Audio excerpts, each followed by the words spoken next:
Hello guys, what's up once again? Palaboy OFW here. So for today's vlog mga idol is may sasagutin lang tayong tropa sa Pilipinas na isang aplikante.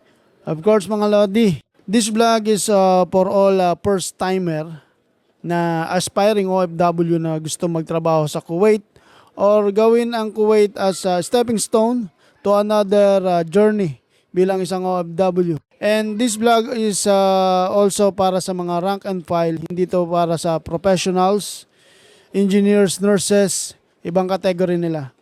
So, may tanong si Lodi, Kuya, okay po ba ang sahod na 150 KD plus 25 food pre-accommodation at lahat po ba ng company dyan is may increase? Okay, so ang basic niya is 150 KD plus 25 KD food allowance. So total is 175 KD. Tinatanong ni Lodi. I-convert natin yan sa kasalukuyang palitan. 175 KD is equal to 33,600 sa peso mga Lodi. So kung ikaw ay sumasahod dyan sa Pilipinas ng minimum wage earner ka dyan sa Pilipinas, is hindi mo makukuha ng buo tong 33,000 in the whole month mga Lodi.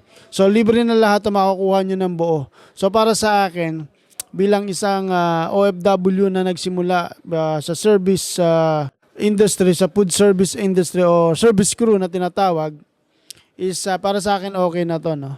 Kasi stepping stone mo lang to eh. Kumbaga kapag tapos mo ng first contract dito sa Kuwait, there is an opportunity na makakalipat ka, makapag-transfer ka ng ibang company, and may mga salary na mas malaki kumpara sa first company nyo.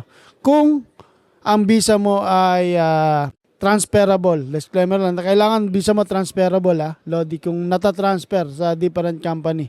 Kasi iba't ibang klase na ng visa dito. Siguraduhin nyo lang na ganon. Kasi may opportunity ka na makatransfer. Then, ang isa niya pang tinatanong is kung may increase ba yung mga OFW rito yearly. Okay, syempre may increase yan yearly. Sa amin, sa company namin every 2 years. So may increase yan, may increment na tinatawag. So hindi lang papalo ng 175 KD yung sahod mo. Then the next year or another 2 years, madagdagan ka ng 25 KD or 30 KD. So pataas ng pataas habang tumatagal ka sa service. At hindi lang yun, ang promotion dito is para sa lahat, no? Walang tinatawag dito na 4-year degree course. So kung ikaw ay nasa service industry or food service, may promotion ka na pwede ka maging manager, restaurant manager, hanggang sa pinakamataas na position mga lods. So kaya no worries na yung sahod mo is hanggang dun lang. Tataas yan. Isa pa yung overtime. Meron pang holidays. So, mas maganda dito kumpara sa minimum wage earner ka dyan sa Pilipinas. So, para sa akin mga lods, ikaw na nagtatanong, take advantage mo yan. And then, welcome to Kuwait mga lodi. So, why not, diba?